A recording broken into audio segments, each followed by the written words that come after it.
上一集我们讲解了智能合约的本质、三大核心特征，以及司法实践中链上执行结果并非最终法律依据的核心误区，明确了多数场景下智能合约是履行合同的技术方式，而非合同本身。这期视频我们来聊一聊智能合约能否被认定为合法合同，以及链上数据、合约代码能否作为司法证据使用。那智能合约能不能被认定为合同？答案是特定场景下可以，但和传统合同区别很大。咱们从3个维度对比就非常清楚了。从语言上，智能合约是代码精准，但是死板，差一个字符就可能偏离真实意图。传统合同是自然语言，能灵活解释。执行上，传统合同靠双方诚信或者法院的强制执行，有补救的空间。智能合约一旦触发就自动运行，想停都难。核心是预防风险，而非事后补救。适用范围上，智能合约主要管数字资产，比如加密货币、NFT 的转账流转。传统合同能涵盖实物、权利、服务等各种场景。法院判断智能合约是否构成合同，核心还是要看意思表示，不会因为技术性就改变基本逻辑。具体会关注3点：第一，你是否清楚自己在做什么？项目方有没有提供清晰的规划说明和风险提示，让普通用户能理解操作后果？第二，你的行为能不能算真实承诺？如果合约代码极其复杂，单凭一次点击授权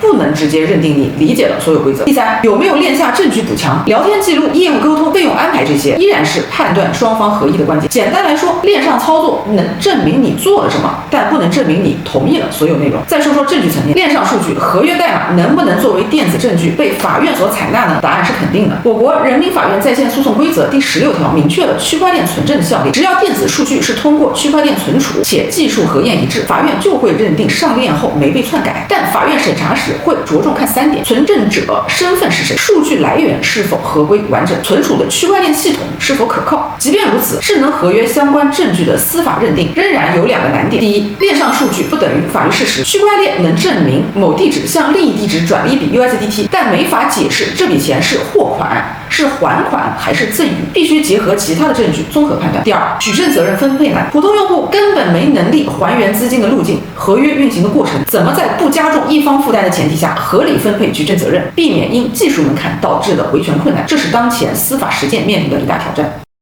我是王律师，关注我，带你了解更多币圈的法律知识。